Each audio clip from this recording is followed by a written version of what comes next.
Welcome to the Conscious Classroom podcast, where we're exploring tools and perspectives that support educators and anyone who works with teens to create more conscious, supportive, and enriching learning environments.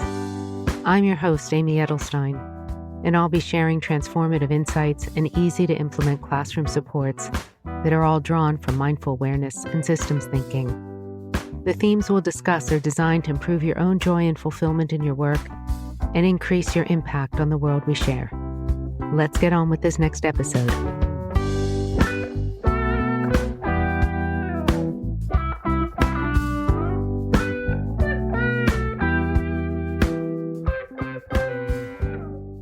Hello, my name is Amy Edelstein. Welcome to this episode of the Conscious Classroom.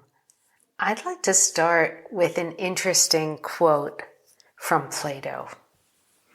And it'll illuminate in the very direct and fun way that Plato has what we're going to talk about today and why it's so important and often overlooked in education. So this is a quote from Plato's Republic from the sixth book.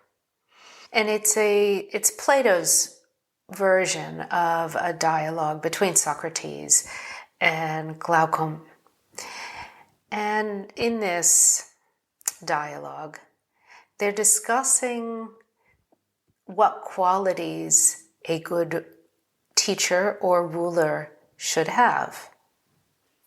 So Socrates starts his argument and he says, "Is it clear whether the guardian who is to keep watch over anything ought to be blind or keen of sight?" And Glaucon says, "Of course it is clear."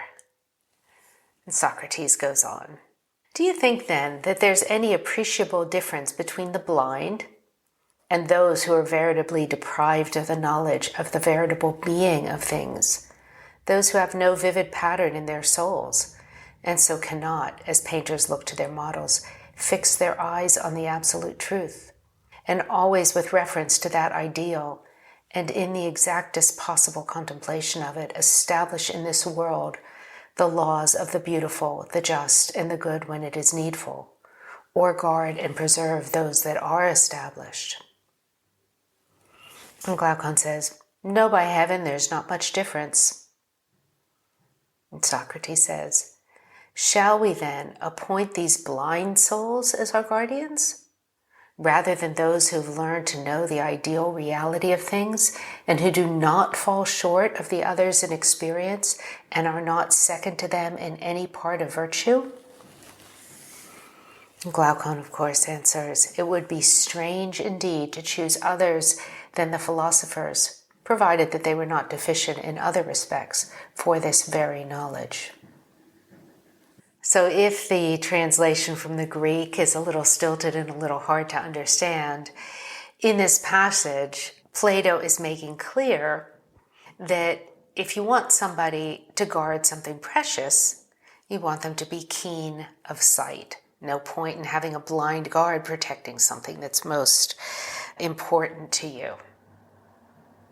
And if you want someone who is of keen sight to guard your most precious things, then of course you want somebody who is of keen sight in the ways of virtue, of the good, the true, and the beautiful, in order to rule, in order to teach, and in order to serve as role models for their students.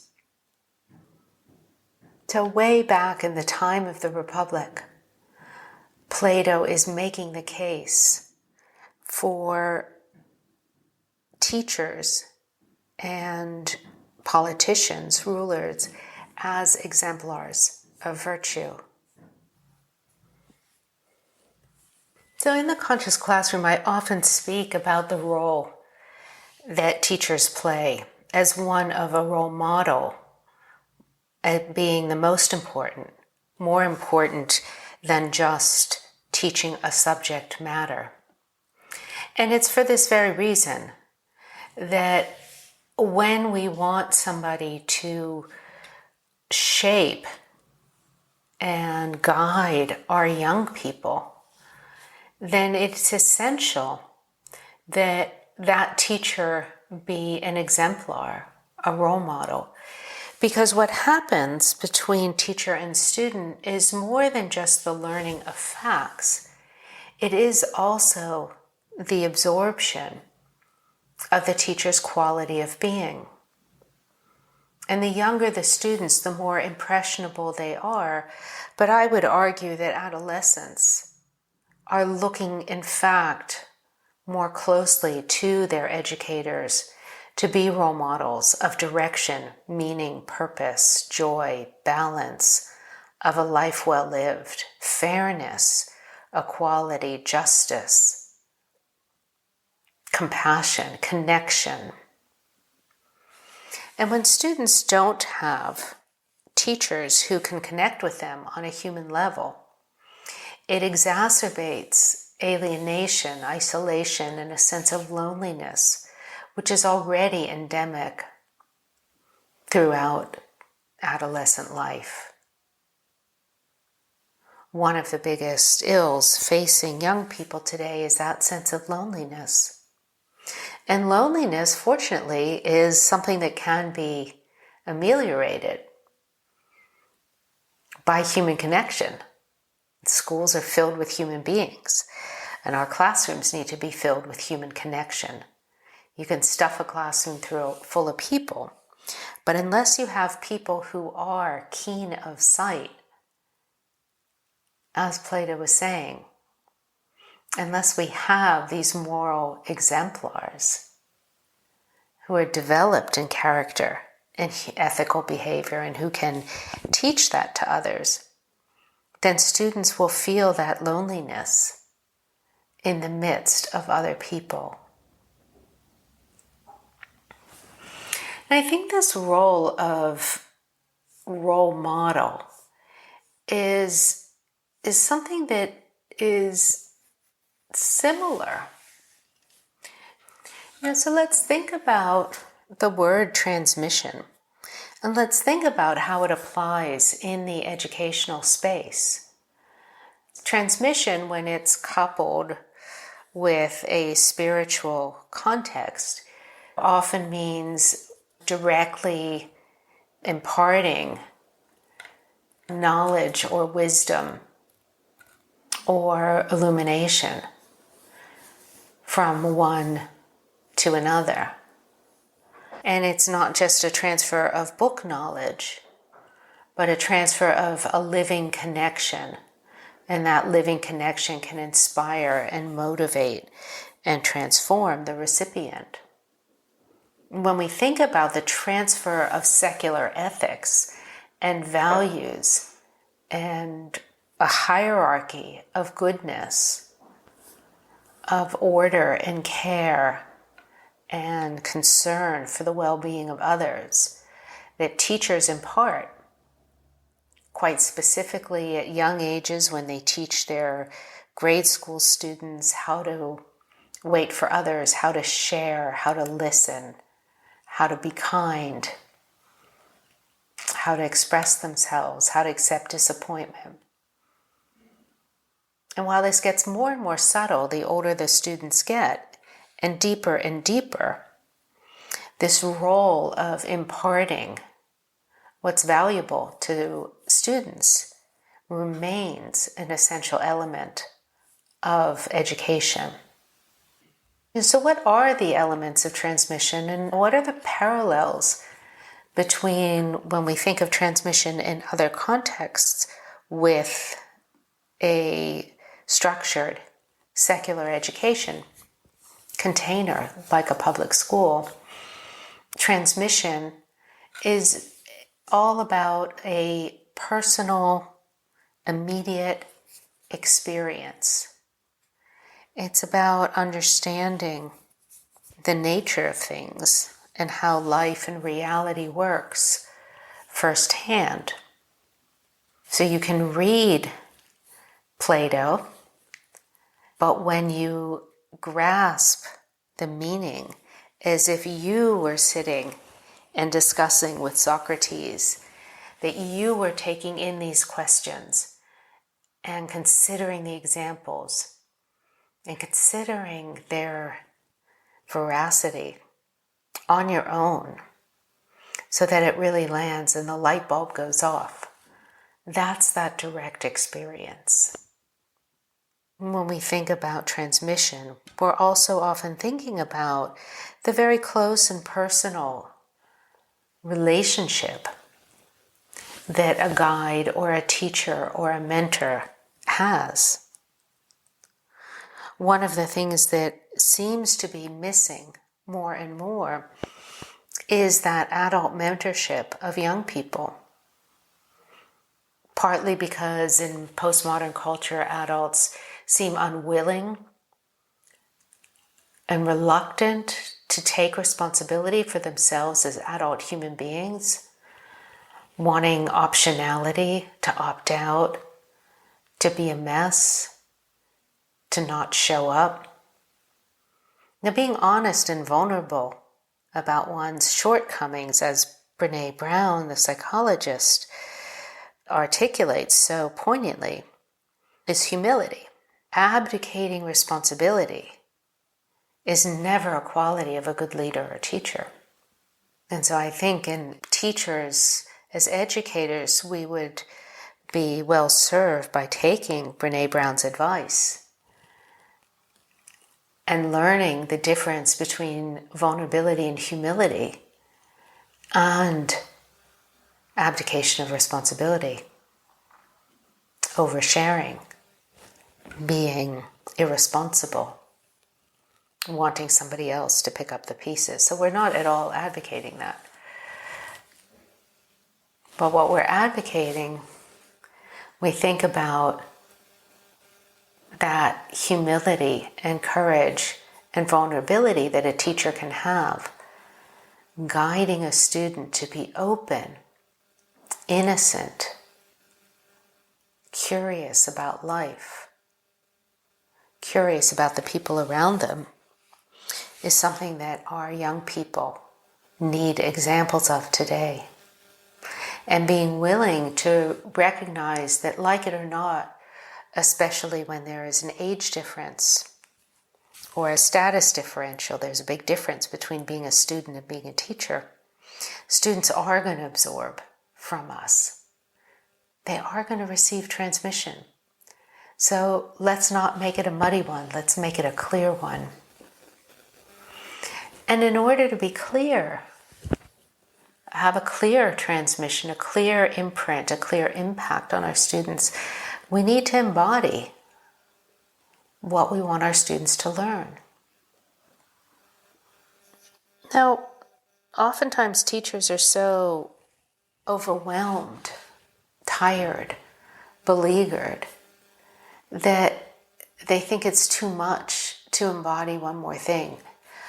But what I'm saying here is that the most important thing is to really live one's life in the present tense, fully now.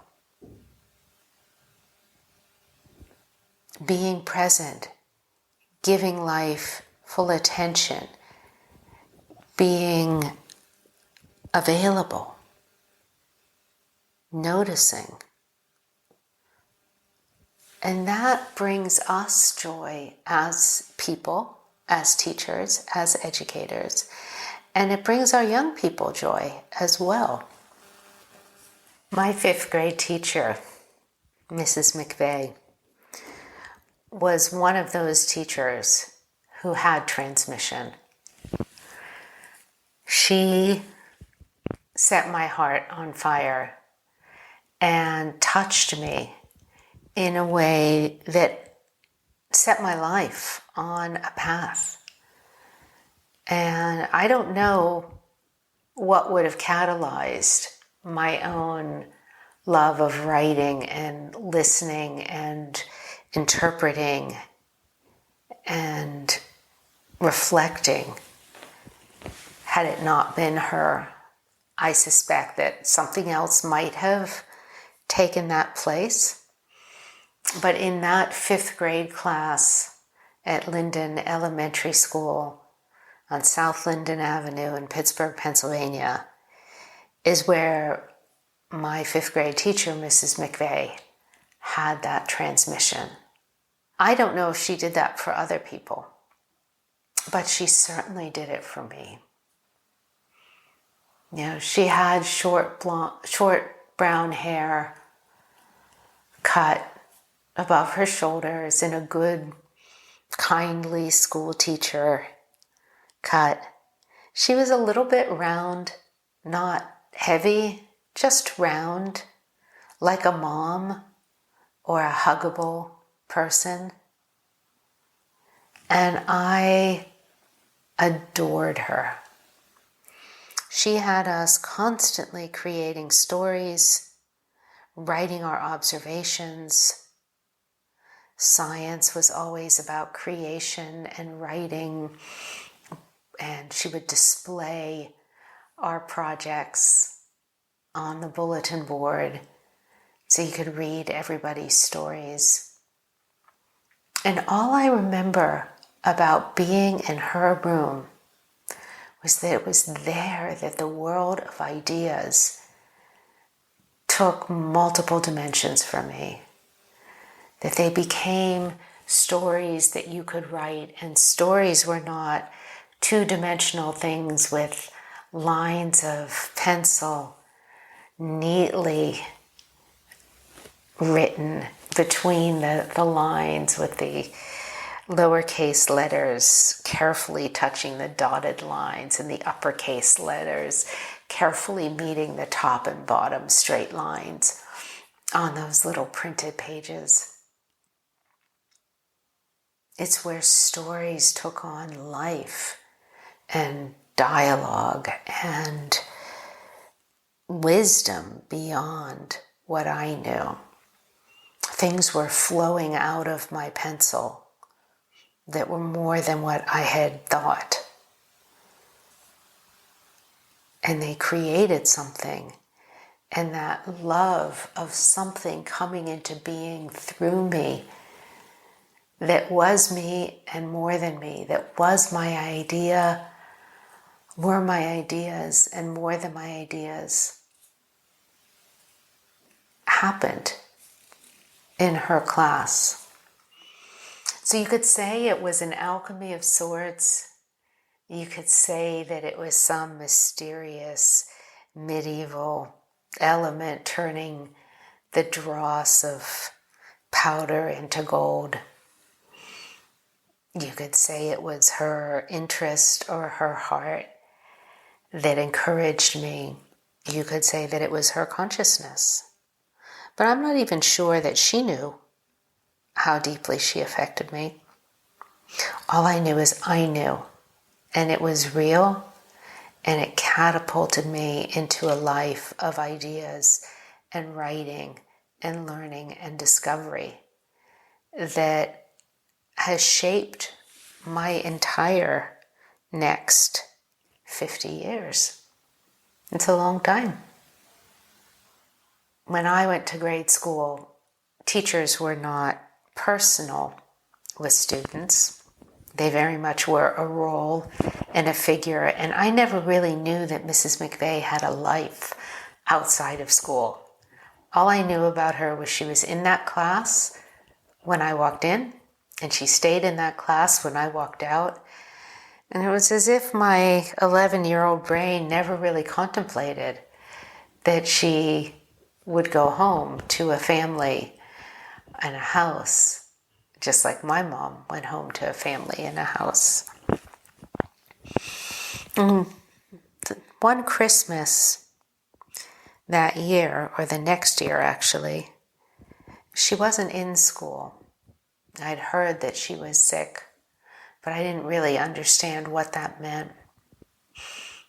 And I asked my mom if she would take me to see her.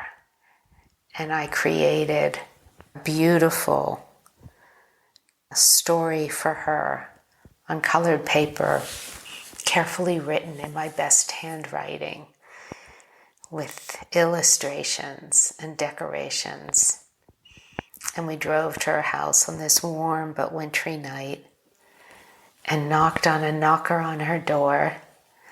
And lo and behold, the door opened up. And there was my teacher, not in her room, not in Linden School, but in a house, like a regular house, like a house that I lived in. And I told her that I had brought her a story and I wanted her to have this story. And I don't know what else I said to her. I know she listened. I know she looked down at me. I know she smiled. I know she took my gift and offering as carefully as if it was the most delicate cloisonné artifact from the finest jewelers of Vienna. And there she was, and she took it. And somehow the conversation ended. We said goodbye. And I never saw Mrs. McVeigh again. I don't know if she went back to school. I don't know how many more years she taught or how many more students she taught. But when I think about her, I think about her transmission of safety, security, welcome, love, value, interest. I felt like a full person with her, not a child. I felt like I had ideas that were relevant and important to express.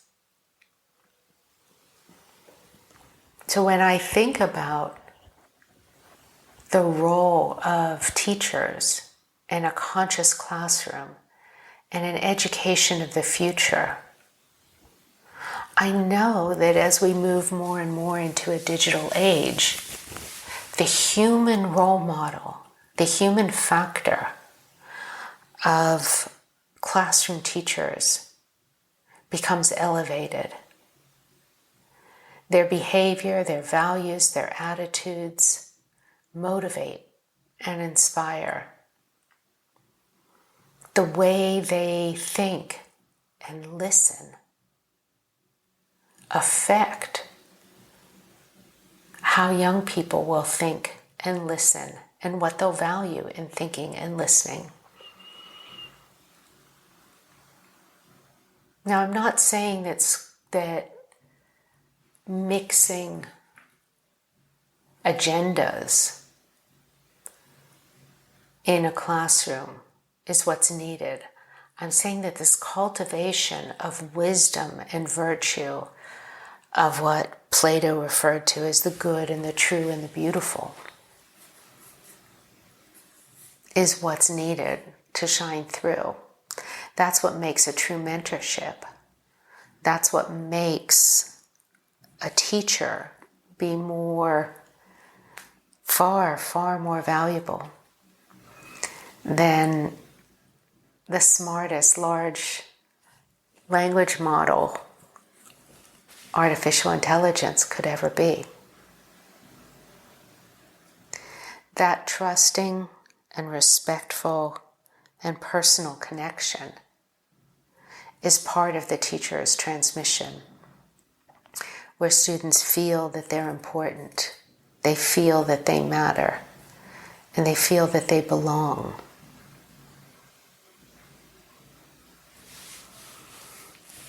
And just like Socrates demonstrated to Plato, questioning, critical thinking, making sure to go step by step by step so students can absorb the meaning. It's simply like if Socrates had said, "Oh yes, we need rulers who are philosopher kings and who can see clearly, and that's essential." Plato or Glaucon could have said, "Of course, makes sense to me, sounds good." But because the dialogue moved and built carefully from the absurd, would you want a sentry, a guardsman who was blind, Or would you want one who is keen of sight? And builds and builds and builds so that you take a teacher, a good teacher, a role model teacher, a teacher who wants to transmit intelligence to their students, will take their students through a journey of critical thinking where they really discern their own answers to the question, coming at a final conclusion through their own logic and feeling.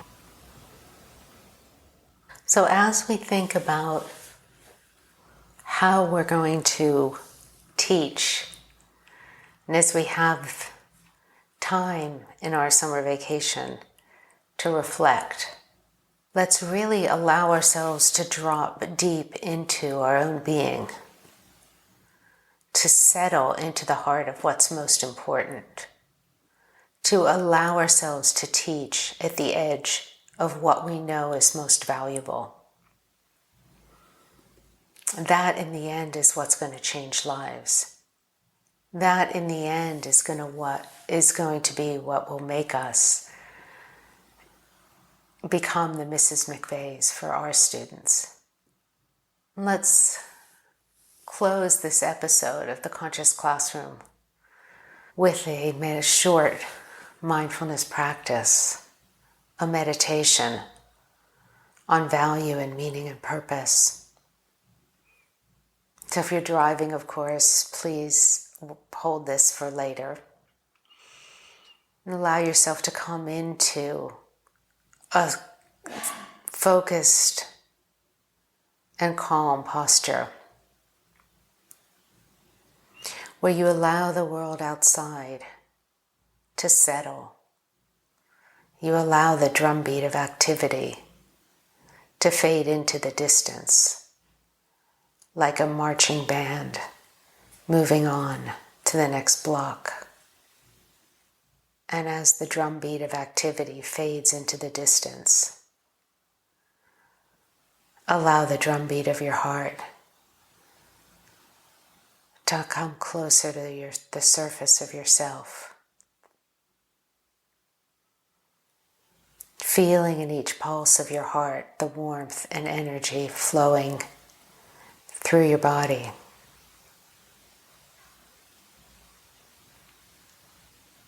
Imagine any blockages and limitations melting.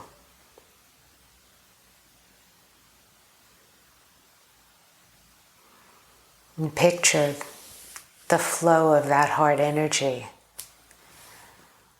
just like the flow of your physical energy, the oxygenated blood, the freshness, the liveliness, to animate your whole being.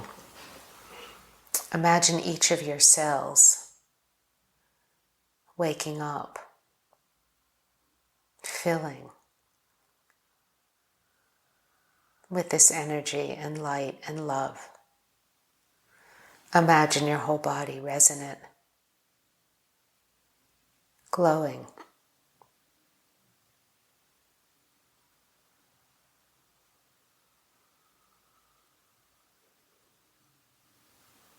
And imagine in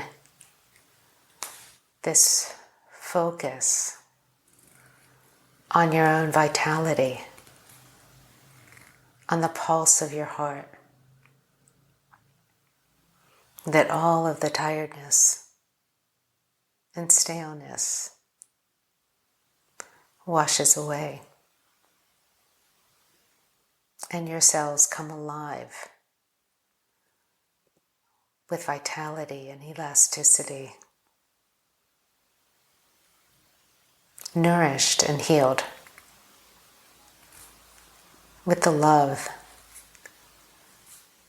that is the essential current of life.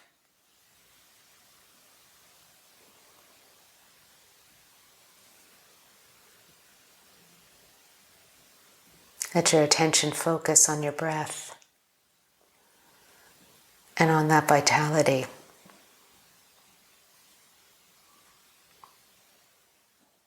Allow a smile to spread across your face. And imagine that each of your cells were like raindrops, dewdrops, reflecting that smile all throughout your body.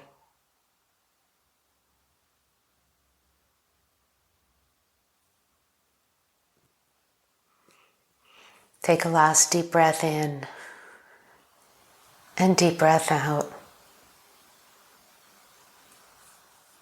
And take with you this sense that who you are and the pulse of your heart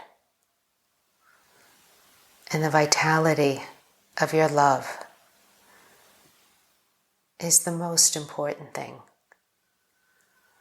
to make your classroom a truly conscious one. Thanks so much. Thank you for listening to The Conscious Classroom. I'm your host, Amy Edelstein. Please check out the show notes on innerstrengthfoundation.net for links and more information. And if you enjoyed this podcast, please share it with a friend and pass the love on. See you next time.